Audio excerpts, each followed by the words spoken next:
All right, welcome to The Explainer. Today we're diving into something pretty fascinating and incredibly specific. It's a whole system of traditional beliefs for conceiving a male child, but just during the summer. Now, I have to say this right up front. What we're about to go through is based on folk remedies, not modern clinical advice. The source material lays out this super detailed protocol, claiming that the strategy you need in the heat is totally different from any other time of year. So let's break down exactly what this system says you should do. Yeah, this one quote, it basically sums up the entire idea we're about to unpack.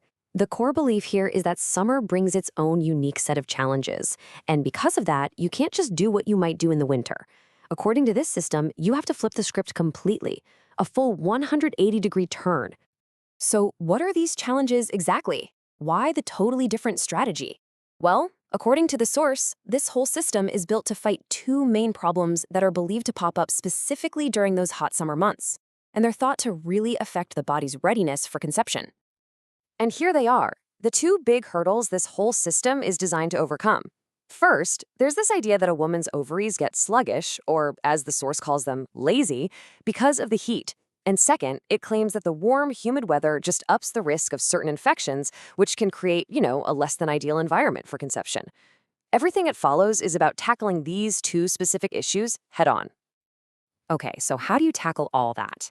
Well, this system starts with preparing the woman's body. And this part is all about two main things: cleansing the uterus and, maybe most importantly, waking up those supposedly lazy ovaries. So, the action plan really boils down to a three-step process. First up, there's a specific cleansing routine you're supposed to do right after your period ends. Second, a pretty simple diet change. Cut back on hot drinks. The thinking is, it's already hot outside. You don't need to add more internal heat. And third, there's a physical step, a daily massage of the ovaries, which is claimed to be absolutely essential to, wake them up. And the source gets really specific. It even highlights a recipe it calls the shake and onion preparation. This is what you're supposed to use right after your period, and the whole point is to clean, disinfect, and just get the uterus ready and more receptive. Now, moving on, the system dedicates a lot of time to one key ingredient: garlic. Seriously, the source calls it a blessing and basically treats it like the cornerstone of this whole summer plan because of its supposedly powerful effects. And check out this quote. It really shows you how important garlic is in this system. This metaphor of electricity, it suggests that garlic can give this jolt of energy from the inside to really get the ovaries going, directly fighting that summer sluggishness we talked about. It's a pretty powerful image, right? And see, garlic is presented as this amazing multi-tool. It's not just for one thing. According to the source, it's meant to wake up the ovaries, sure, but also to clean, heat, and disinfect the uterus. This ties right back to fighting that higher risk of summer infections. And get this, there are two totally different ways you're supposed to use the garlic. First method, you swallow one small raw clove on an empty stomach. The second method is a bit more direct. You're instructed to roast a clove, dip it in olive oil, and then apply it rectally. The specific goal here is supposedly to heat the womb from the outside in.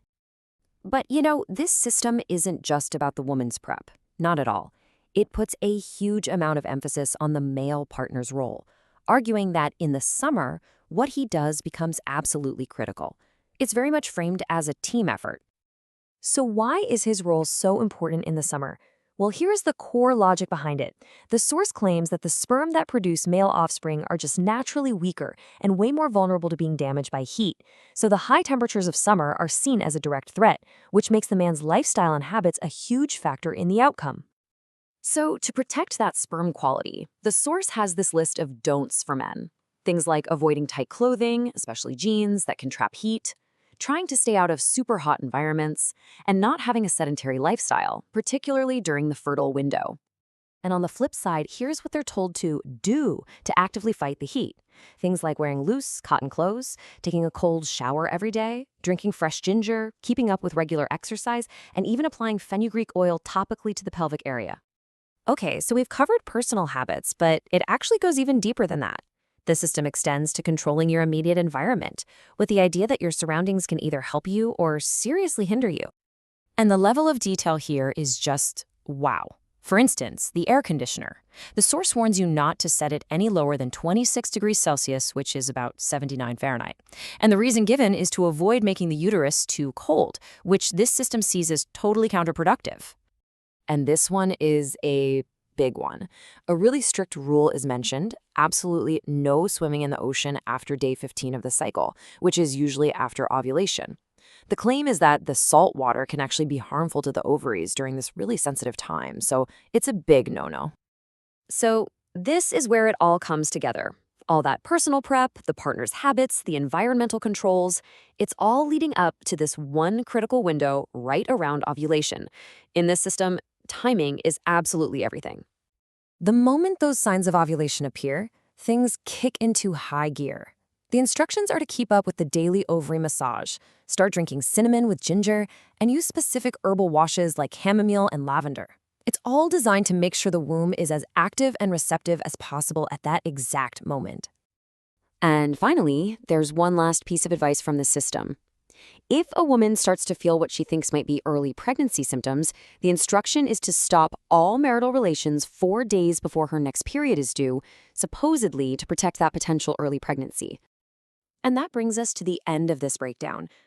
Stepping back from all these specific details, the fact that a system this intricate even exists raises a really interesting question.